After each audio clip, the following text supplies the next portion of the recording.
اللهم صل على محمد وآل محمد وعلى أهل بيته الطيبين الطاهرين المعصومين المكرمين المنتجبين لا سيما بقية الله في الأراضين روحي وأرواح العالمين لتراب مقدمه الفداء ولعنة الله على أعدائهم أجمعين إلى قيام يوم الدين. For the hastening and the return of our Imam, please recite the salawat.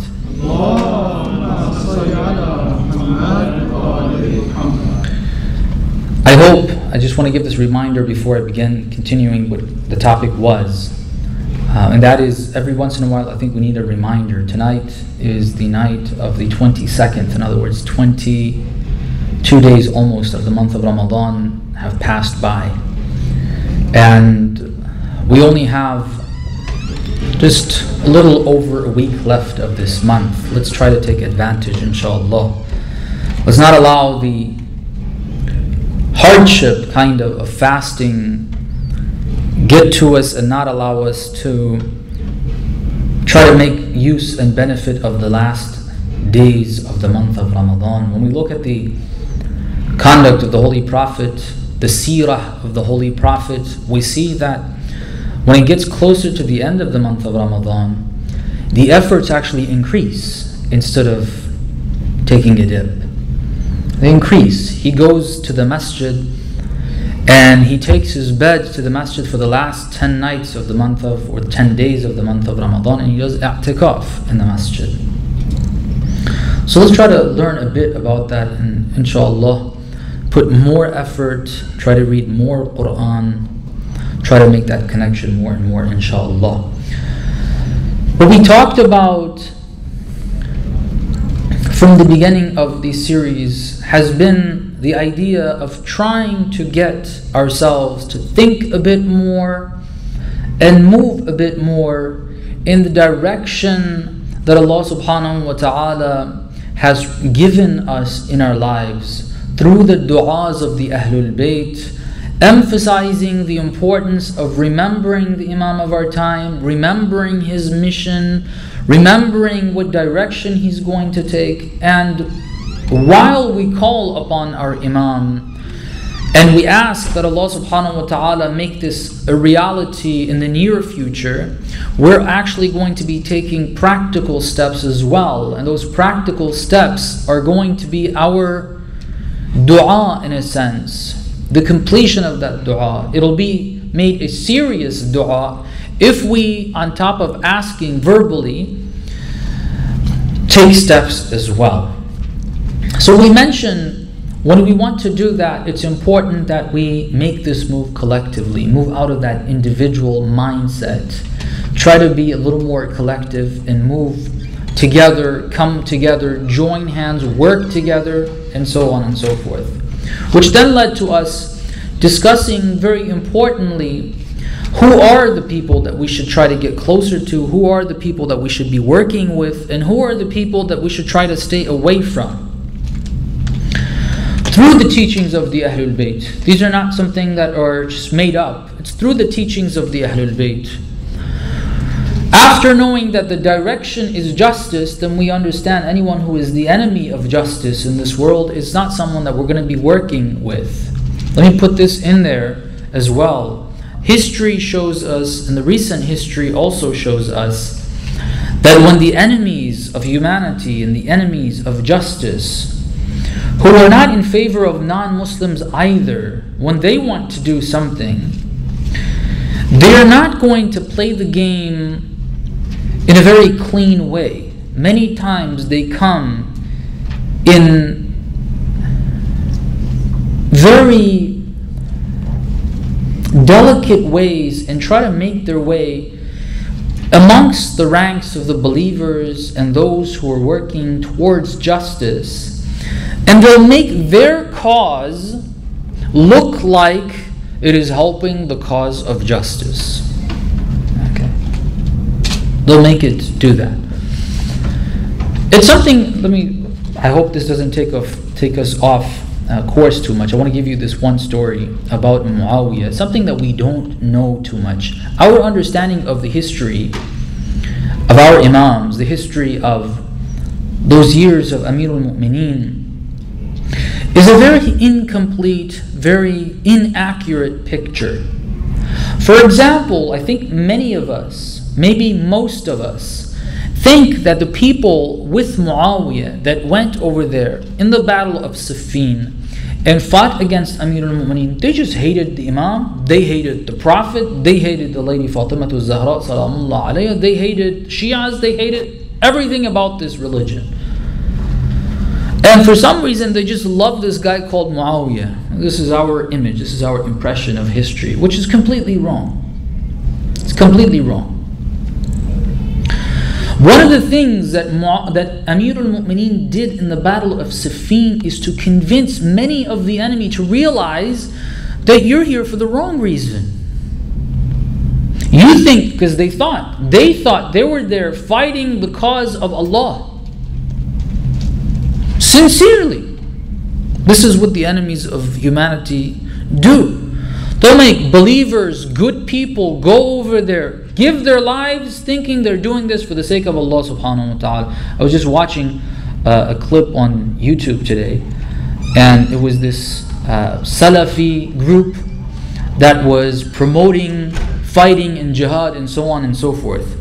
Part of it had to do with fighting against the Zionists, but part of it also had to do with fighting in Iraq and killing fellow believers. Okay, people are convinced, for the sake of God, they go blow themselves up and kill other believers, thinking that this is helping the cause of Islam. This is for Allah. Fi sabilillah, qurbatan ila Allah. They're convinced if they rip that Shia body open and they take out their organs, this is helping somehow the cause of Allah subhanahu wa ta'ala. We shouldn't be naive and not see the hands and the behind the scene picture of what's going on, and that they have manipulated these believers, the Muslims. They really think that this is going to be taking them to paradise. This is what Muawiyah did. Muawiyah, when he wanted to bring the people to fight Amir al-Mu'mineen, he needed to legitimize it in an Islamic manner. And well, he didn't have too much support initially.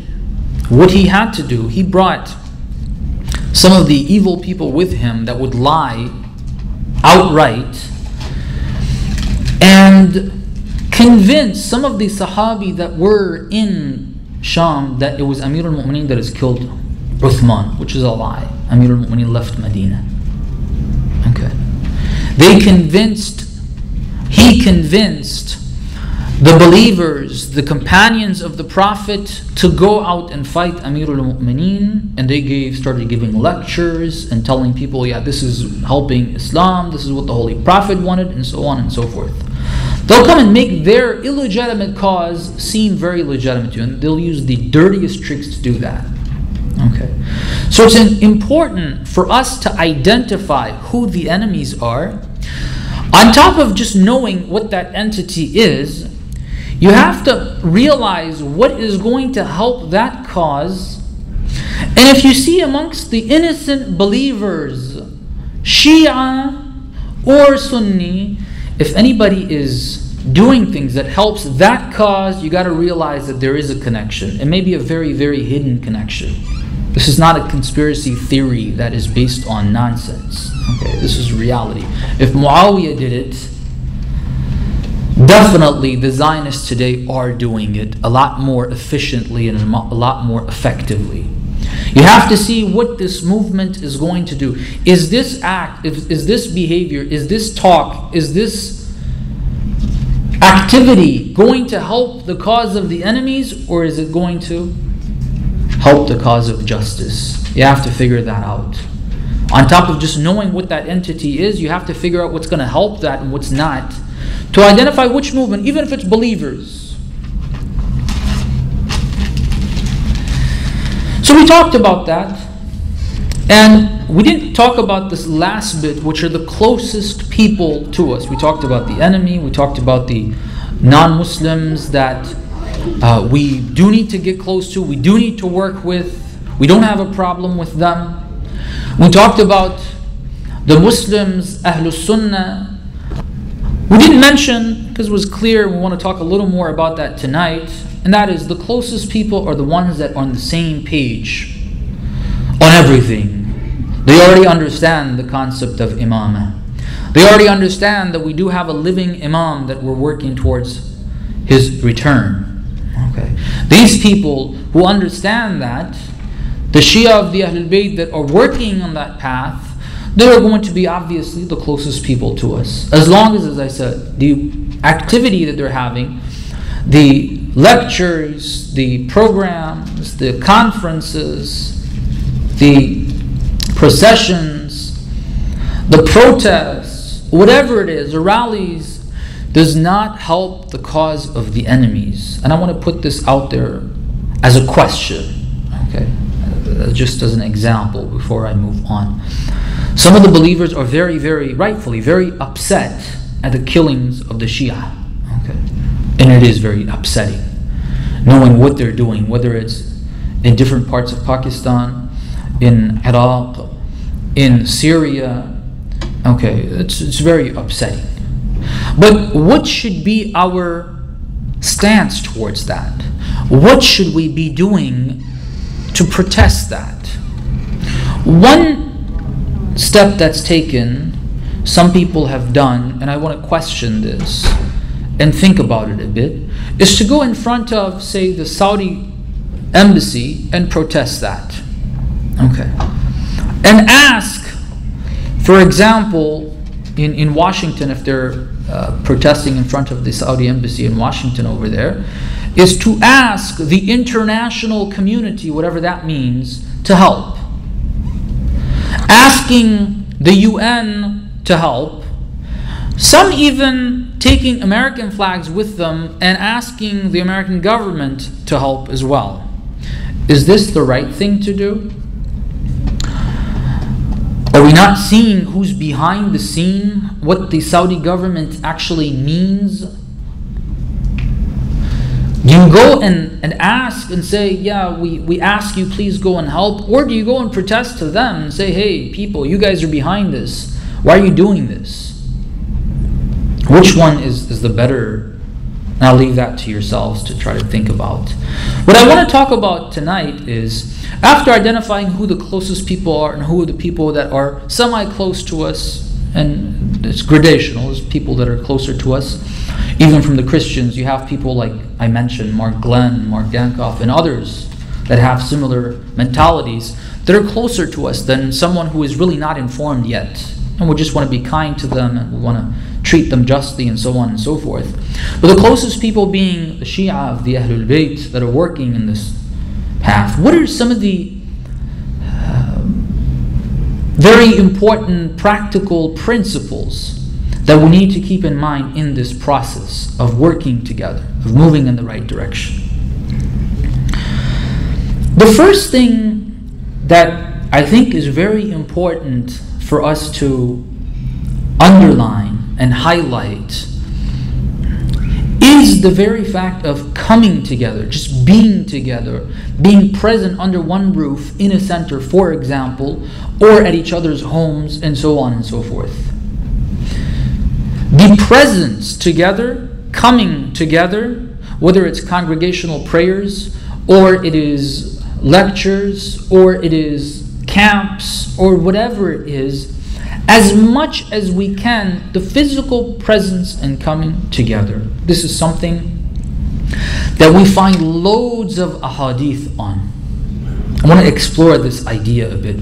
There's one really nice hadith I found. Amir al-Mu'mineen's words are usually very concise, very to the point, but they have a lot of depth to them. They give us a lot of depth in regards to any topic that he has covered. This hadith is found in Al-Kafi, and it says, it reads the following. It says, لِقَاءُ الْإِخْوَانِ مَغْنَمٌ جَسِيمٌ وَإِنْ قَلُّوا. Very concise, very to the point. The coming together, just meeting, seeing each other face to face, right? What you're doing right now. This itself, he says, liqa'ul ikhwan, brothers and sisters coming together, meeting each other. has got مغنم جسيم. There are a lot of benefits that come from this. It says وَإِنْ قَلُّوا, even if it's a few. Okay. Make it a point to meet. Make it a point to come together. Make it a point to see each other.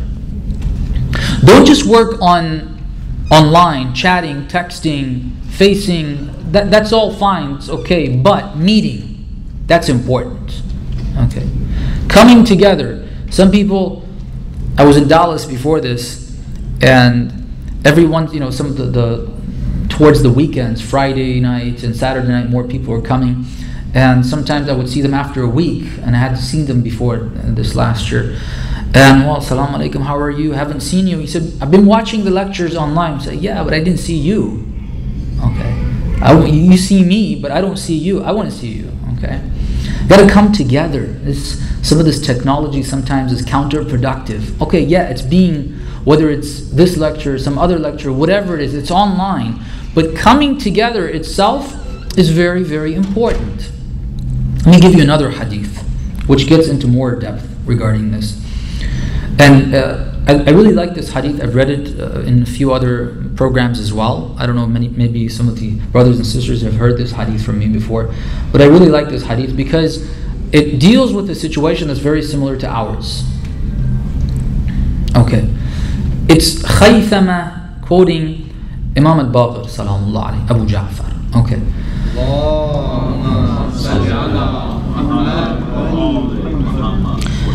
The reason why it's interesting is to give you a bit of background. Khaythama says, I went to the Imam, دخلت على أبي جعفر عليه الصلاة والسلام أودعه.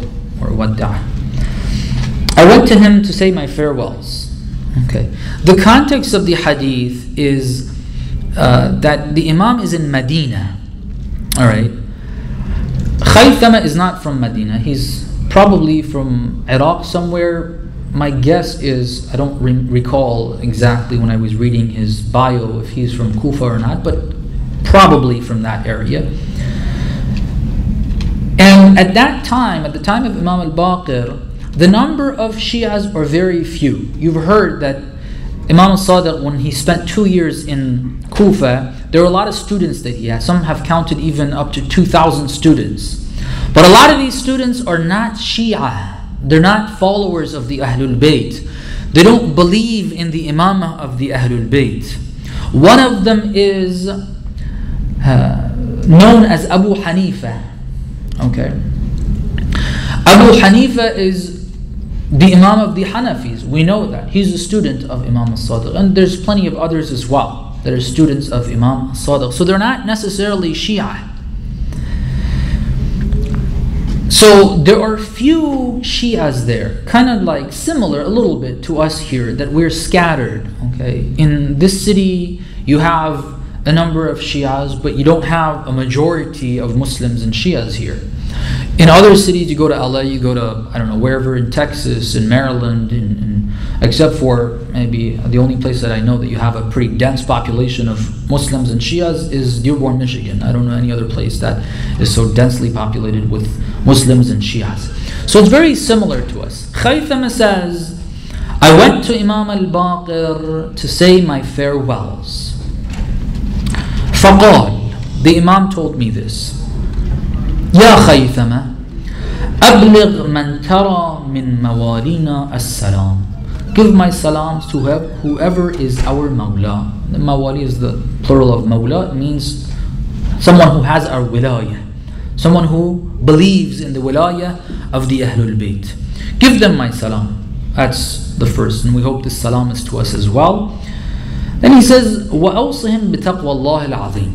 First advice, all of the Imams, verses of the Holy Quran, Taqwa Allah al-Azim. Okay, try to avoid sins. Try to make sure you fulfill your obligations. Do your prayers and all of that. Avoid sins. Don't commit sins. And then he says this, وَأَنْ يَعُودَ غَنِيُّهُمْ عَلَى فَقِيرِهِمْ. Alright.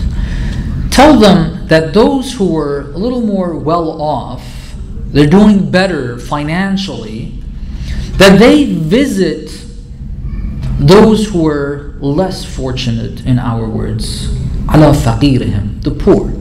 Okay, the less wealthy, the ones that don't have as much, the ones that actually need.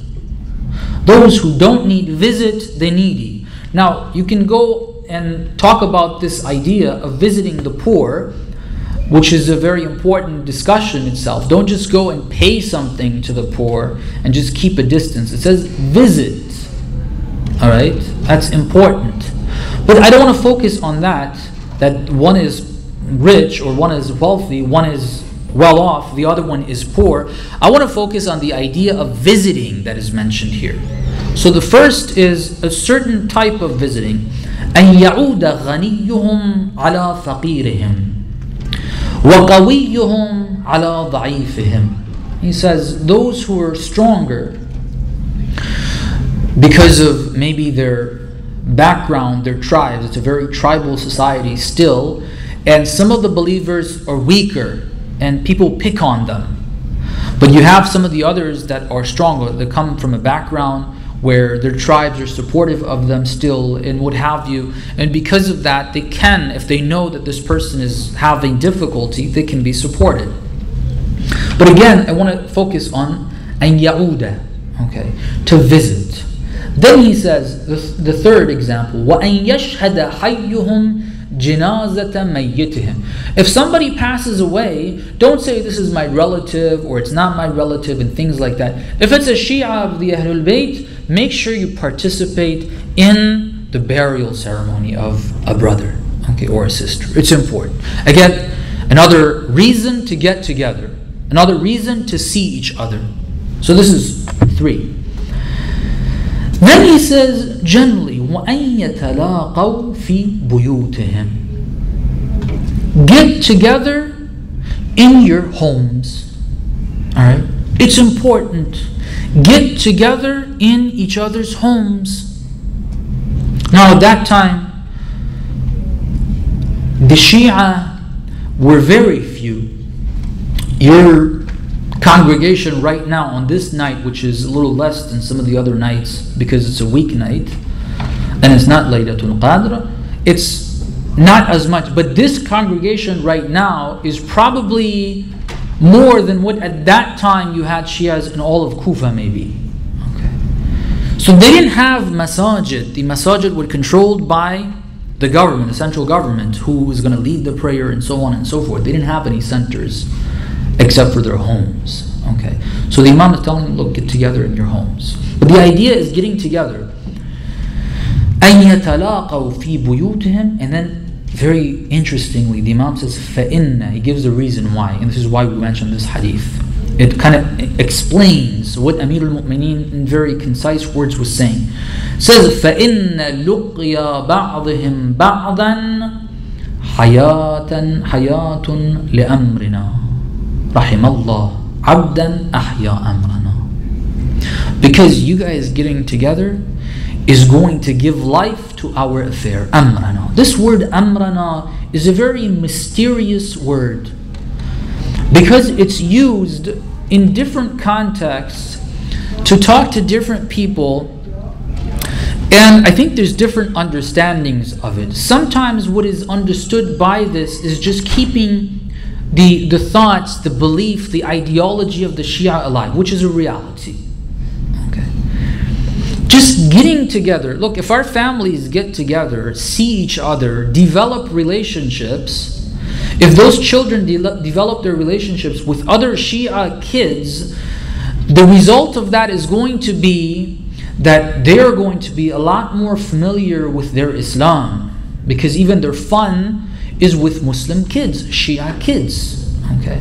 Whereas if their fun is at school with non-Muslim neighbors, and then they come to the Islamic center and everything is hush hush, keep your kids with yourself, don't let them run around and so on and so forth. So at the center there's no fun, at home, at school, with friends, non-Muslim friends, there's a lot of fun. This is going to have a very, very different result. Okay. Keeping alive the thought, the ideology of the Ahlul Bayt requires us to come together. But something that's a little more in line with what we have been discussing, and that is moving towards accomplishing the goal of the Ahlul Bayt, the objective that they have set out to achieve and accomplish, and the Imam of our time will take those final steps and will accomplish it, inshallah, in the near future, we hope. That is also referred to as amrina. The government of the Imam, the setting up of that government, is also referred to as amrina. And so what I like to interpret it as is the affair of the Ahlul Bayt, the amr of the Ahlul Bayt is gradational. The basic part of it is just keeping their memories alive, keeping the ideology alive amongst us. That's the basic, the bare minimum. But coming together in itself, just meeting, just seeing each other, is going to help move in the right direction. It's going to help accomplish that goal. We have a long list of hadith and a long list of activities related to just getting together. Okay. Some people mention this, that sometimes they feel that, oh, the gathering isn't productive. The lecture or the dua or the prayer or this or that, it's not productive, and they get demotivated and they feel like, why should I go next time, because there's really not much coming out of this. I want to say no, based on these ahadith, just getting together as Shia, not committing sins, is productive. That itself is productive. It's important, making an effort. We have a long list of hadith that the wording is so encouraging to people to go out of their way, take time out. Don't think that, oh, I'm tired, I came from work, I've been working since God knows when, and every night of the week. We don't want to go. We don't want to take that opportunity sometimes. And these ahadith are to encourage us. A number of them say, going and visiting another believer is such a worship. When you go and visit the believer for the sake of Allah subhanahu wa ta'ala, there's a number of them that say you're not visiting that person only, you are visiting Allah subhanahu wa ta'ala. You are His guest. Okay. These words are to encourage us, give us serious encouragement. You can make the intention of taqarrub. I'm going to Sabah to see other believers, qurbatan in Allah. Even if you've already prayed at home, even if there's no amal, just seeing the believers, you can make that intention, because it is an ibadah, it is a worship. And then when we get together, there's again, because I don't want to spend too much time on this concept, there's another long list of riwayat, ahadith, about how to do this. Sometimes you enter centers and you really feel like everything is, it's iced up. There's no like close relationship. You don't feel at home. People are at a distance. Even when they shake hands after salat, it's a very formal way of shaking hands and just moving on. This is not the way the Ahlul Bayt have taught us to have that relationship. We have a number of ahadith on shaking hands properly. One of the companions says, Imam Sodagar, I believe, if I remember correctly, Salamullah alayhi.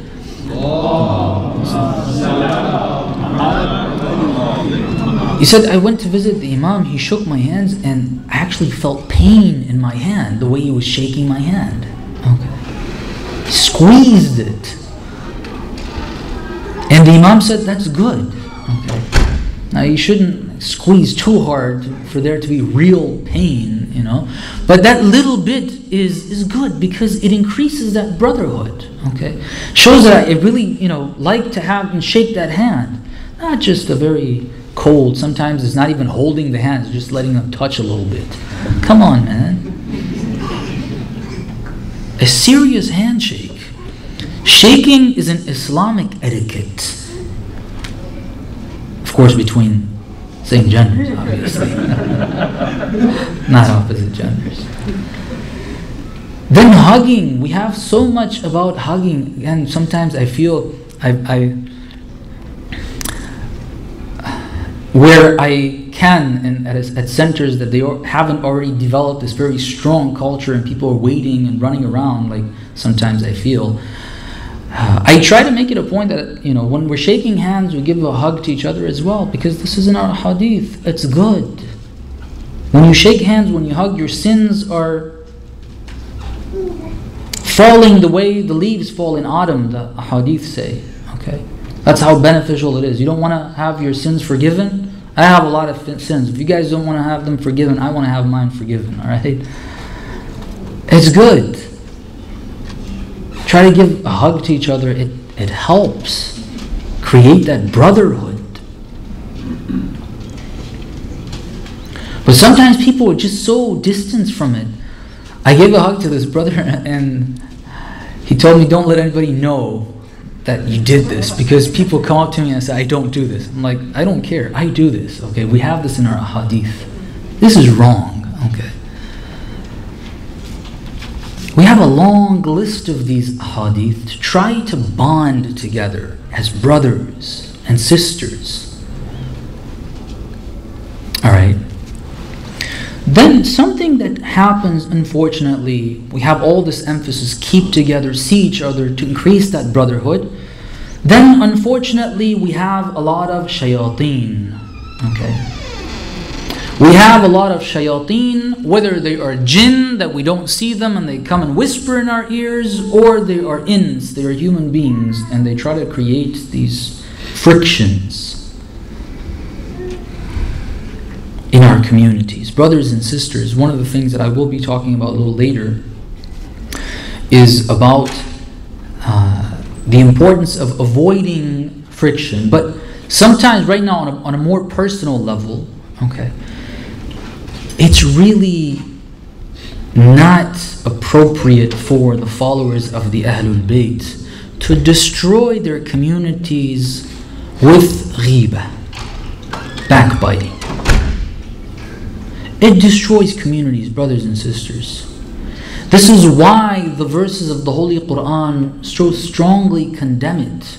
Shaitan comes in this way, destroys our community by just this tongue, this very small organ that we have that can do so much wrong, and so many sins are committed by it. Just talking about people. Why can't we say good things about people? If you want to talk about people, alright, go ahead, but say good things. Why do we have to backbite? Why do we have to say wrong things, ill things about our brothers and sisters? Shayateen come and they bring 1,001 reasons for us not to get together. Okay, for example, even if I hear somebody backbiting, somebody saying something, because it comes around. Okay, you hear something said about you. This person told the other person, and then one of your friends hears it, and they come and tell you this person said this. You feel very disheartened, and you don't want to come. That's shaitan. Okay, it was wrong for that person to say this, but the whole purpose of that, shaitan wanted that person to say that because they wanted you not to come to the center anymore. They wanted you not to visit that person anymore. No, try to overlook these things. Let's not act childish sometimes. Children are like that. They see something, they hear something that they don't like, and they're just not friends anymore for a few more days. Even if we want to be like children, come back together like children as well. Okay? Don't just take the first part from children. Children leave each other very quickly, but then they're back together after a day or two. We don't speak to each other for years sometimes. This is not right. God knows, sometimes I see believers fighting over ridiculous things. Ridiculous. It's not important. Should we serve the food like this or like that? And then there's a fight about that. Please. I want to do this noha, or this person wants to do this noha. You want to fight about a noha? Please. Let's grow up. We get upset over ridiculous things, and I'm telling you, it's shaitan. These are all techniques used by shaitan to separate us, so that we don't feel like coming together. No. No matter what happens, this is the first point, no matter what happens, we have got to keep our communities together. It's one of the principles. That's why I mentioned it as a principle. It's a principle. If we want to work together, if we want to move in that direction, we can't just get upset or for some reason say, oh, they did this, it's against my ideology, it's against this, against that, I'm not going to go to the center anymore. No, you don't do that. You continue to go and you have an effective role in that community. Try to keep it on the right path, but don't avoid going. Continue going. If there's something wrong you see, don't say, oh, because this wrong is going on, I'm not going to go. No, continue going and fix it up. Let me tell you this about Amir al-Mu'mineen salawatullah alayhi. There's a lot of that history that we have got to learn and try to understand it and get it from an accurate source. Okay, from an accurate source. Because unfortunately, there's a lot of inaccurate stuff going around and floating around as well. For example, just think of, before I get to that line that I want to read from him, when Amir al-Mu'mineen, I mean, if we just picture what happened in Medina after the Holy Prophet, a man who on Ghadir, the Holy Prophet made sure all of the Muslims pledged allegiance to him. They said their salams to Amir al-Mu'mineen during the life of the Holy Prophet as Assalamu alayk ya Amir al-Mu'mineen. Alright. They've pledged allegiance. According to some of the accounts, even women had to pledge allegiance. There was a container of water that Amir al-Mu'mineen had his hand in, and women would have to come and put their hands in there as well. Okay, and this was there because there's no shaking, right? So this is how they pledged allegiance. The men, they came and shook hands as allegiance, and women, this is how they had to do it. So this has happened. A little over a month after this, Amir al-Mu'mineen, who is the Amir of the Mu'mineen, who is the leader of the believers, is set aside. Okay. And nobody stood up for the right of Amir al-Mu'mineen. Nobody really did that. Except for a few people. Salman, Abu Dhar, Zubayr, Miqdad. These are four. Of the men. Obviously, Hadrat Fatima salamullah alayhi gave everything she had for that. But of the men, there's only four people that stand up. Four. Of the people that are there at that time. So the whole community in Medina, all those people just said, we're not interested in supporting you. How should Amir al-Mu'mineen feel about this? If it was us, we would probably leave that community. We would probably not want to associate with anyone after that. Amir al-Mu'mineen never left that society. Amir al-Mu'mineen never left even Medina. He stuck around. That's important to take from that. When you have even what they did was very wrong. This was very seriously wrong. Islamically wrong. But the way you deal with it isn't that you leave and let them continue going in the wrong path. You stay there and you try to keep it on track. This is what Amir al-Mu'mineen did, with all the hardship that it had. He later on refers back to that and says, my patience at that time was like someone who has a bone stuck in their throat and a thorn stuck in their eye. Very painful. But he stuck around. He's not going to leave.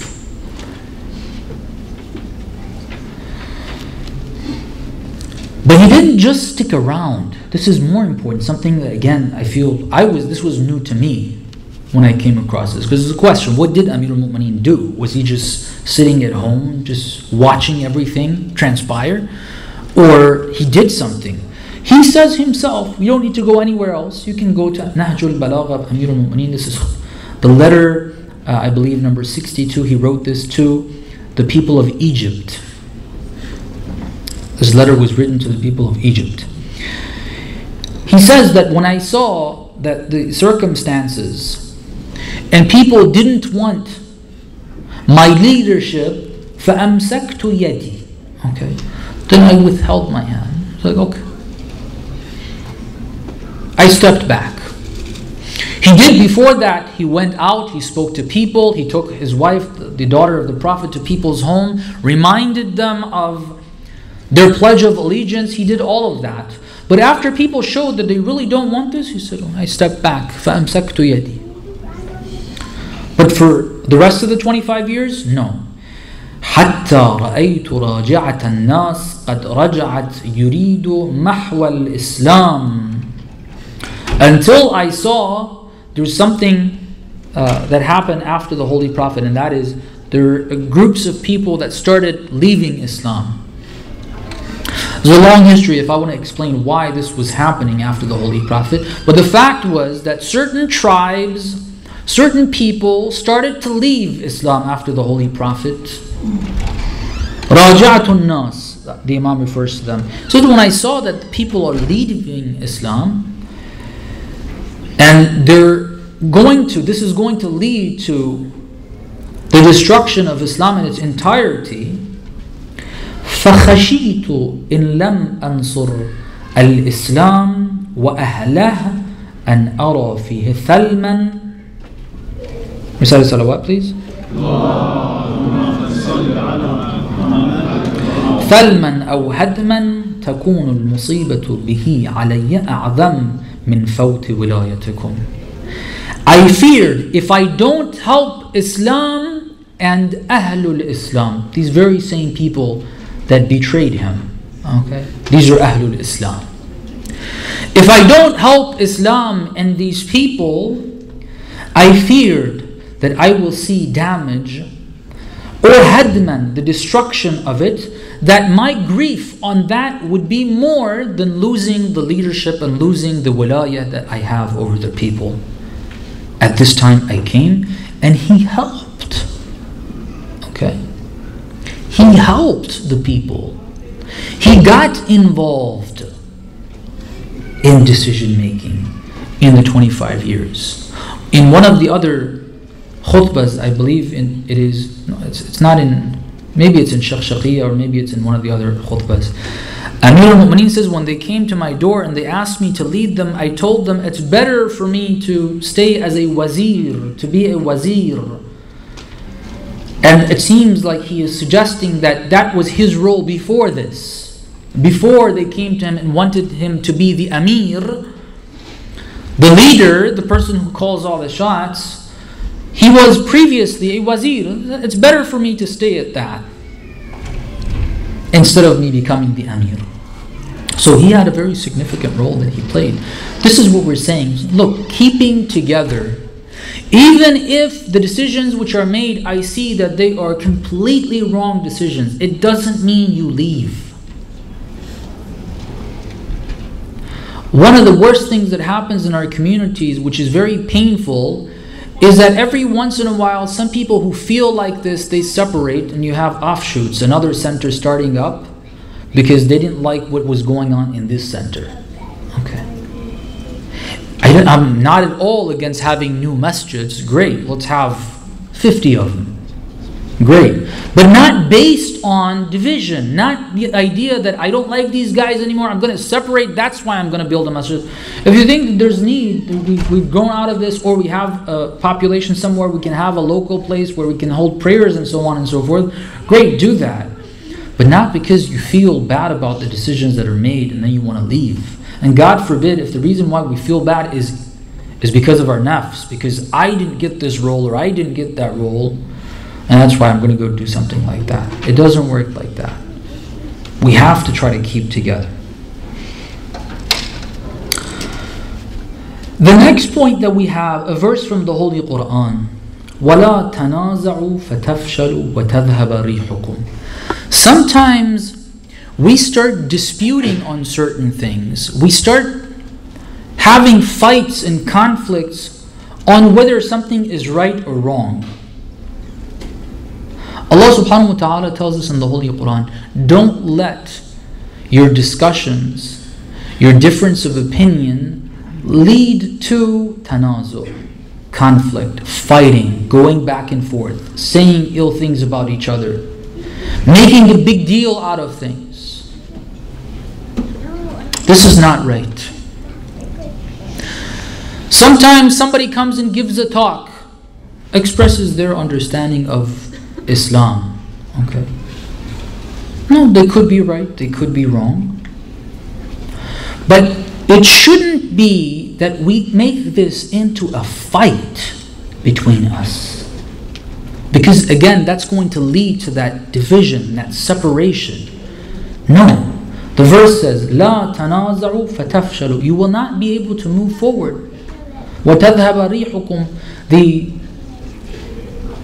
strength that you have is going to go away. The more you're together, you're working together, you're with each other, then you have a certain strength. But if that causes to separation, and it will lead to separation. If you have an intellectual discussion, you bring your evidence, you say why you agree with something, why you disagree with something, but in a civilized way, without making it into an argument and a fight where people start getting emotional, that's okay. But if you want to make it into a fight, going back and forth, running to, God forbid, hit each other, sometimes it's seen. Like, brother, please. Respect. This is a masjid, this is a center. We can't have these types of debates in this way. It has to be in a civilized manner. The Ahlul Bayt, salamullah alayhim ajma'een, had many discussions. I mean, they came, it's very interesting, brothers and sisters. On the Battle of Jamal, somebody comes to Amirul Mu'mineen. I'll give you two stories. One of them I've already mentioned before. I just want to remind us of it. But this first one, somebody comes to Amirul Mu'mineen in the Battle of Jamal and tells me, Ya Amirul Mu'mineen, can you explain Tawheed to me? He had trouble understanding Tawheed. Can you explain Tawheed? The followers of Amirul Mu'mineen, are you kidding me? This is a battlefield. What are you talking about? You leave that for some other time, and so on and so forth. Amirul Mu'mineen says, wait a second. This whole war, this battle is for Tawheed. Let's talk. Okay. Sometimes we hear somebody question Tawheed. God forbid, I've seen parents, they just don't allow those children to question anything. This is not the way it works. You can question whatever you want. You can ask the question. Because we have plenty of answers in Islam. There's nothing that is actually from Islam that we don't have answers for. There's nothing. Everything has answers. We're not afraid of providing answers. Okay. And if something really doesn't have an answer, then it's not from Islam. So okay, I thought this was from Islam. There is no evidence for it. I'll change my view. It's easy. It's not that difficult. But the idea of tanazu, see, they came, I mentioned this I think last night, they came to Amirul Mu'mineen, they said, can you appoint someone to lead Taraweeh prayers for us? Amirul Mu'mineen, what are you talking about? We don't have anything called Taraweeh in Islam. So it's absolutely wrong, it's a bid'ah. But when he saw that it became a very serious debate and people were, wa sunnata umara and so on and so forth, this is tanazu. Amirul Mu'mineen, okay, this is not going to be resolved at this point. He went and told Imam al-Mushtaba, tell them, please appoint somebody yourself. I'm not going to appoint anyone. And he just cooled it all off. It took a while. They said after like the third year of his imara, if you want to call it that, when he became the Amir practically, he started leading. About 2-3 years afterwards, you start to have people that are willing to say Hayya ala khayr al-amal in their adhan and iqamah. Because that was something that was taken out. You know that, right? That's one of the lines in the adhan and the iqamah that was taken out of the adhan and the iqamah. They said, look, if you say Hayya ala khayr al-amal, people are not going to go to jihad. Because you say prayer is better than everything. So anyway, they decided to take that out. It took 2-3 years for Amir al-Mu'mineen to have the mu'adhin be able to go up there and say Hayya ala khayr al-amal. And some of the mu'adhineen that went up there didn't say that. Amir al-Mu'mineen gradually educated them on that. Okay. Tanazu' is not going to work. Why do you think Amir al-Mu'mineen didn't take the sword out? You think anyone could stand, the Dhul Faqar of Amir al-Mu'mineen, if you were to take it out, none of these people would be able to stand up to it. Okay. But the reason why he didn't take to the sword when the people didn't have the support for him is because of this. It would have led to conflict, tanazur, and that is going to destroy the cause. It doesn't work like that. Gradually, okay, you work in the right direction. Those of us who are interested to make sure the communities are working in the right direction, which is a very good concern. If we see something wrong going on, we do need to correct it. The point that I'm mentioning right now isn't to say that we are not going to say things. We're just going to remain silent when something wrong is happening. No. Let me read this verse. Allah subhanahu wa ta'ala in Surah Al Imran, verses 103 and 104. Verse 103 is a verse that is usually quoted on unity. Allah subhanahu wa ta'ala says, أعوذ بالله من الشيطان الرجيم وَاعْتَصِمُوا بِحَبْلِ اللَّهِ جَمِيعًا وَلَا تَفَرَّقُوا. Grab hold of the divine rope, all of you, and do not separate. وَاذْكُرُوا نِعْمَةَ اللَّهِ عَلَيْكُمْ إِذْ كُنْتُمْ أَعْدَاءً فَأَلَّفَ بَيْنَ قُلُوبِكُمْ. Remember the blessing of Allah on you. You used to be enemies. You used to kill each other. In Medina, those two tribes used to kill each other. But then because of the blessing of Islam, they became brothers. فَأَلَّفَ بَيْنَ قُلُوبِكُمْ. He brought your hearts together. فَأَصْبَحْتُمْ بِنِعْمَتِهِ إِخْوَانًا. Based on His blessings, you all became brothers. وَكُنْتُمْ عَلَى شَفَا حُفْرَةٍ مِّنَ النَّارِ. Your lives were like hell. فَأَنْقَذَكُمْ مِنْهَا. God saved you from it. كَذَلِكَ يُبَيِّنُ اللَّهُ لَكُمْ آيَاتِهِ لَعَلَّكُمْ تَهْتَدُونَ. This is how God presents to you His signs so that you are guided. Then right after that, He says, وَلْتَكُنْ مِنْكُمْ أُمَّةً يَدْعُونَ إِلَى الْخَيْرِ وَيَأْمُرُونَ بِالْمَعْرُوفِ وَيَنْهَوْنَ عَنِ الْمُنْكَرِ. Right after He says, look, do not separate, do not disunite. He says, but you need to have some people that are going to do amr bil ma'ruf wa nahy anil munkar. If you see something wrong, you do need to say something. You do need to speak out. You do need to try to prevent it from happening. But the idea is, when we want to do that, we have got to do it in a way where it doesn't lead to disunity, it doesn't lead to tanazur, fighting, arguments, going back and forth and then splitting, making two centers, two groups that are fighting at each other. No, it doesn't work like that. That's not how you do amr bil ma'ruf wa nahy anil munkar. You don't cause separation. You say it a couple times, a few times. If it doesn't work, you stay there and you try to gradually work it out. Okay. They don't want to accept it from you? Okay. Gradually work in that direction.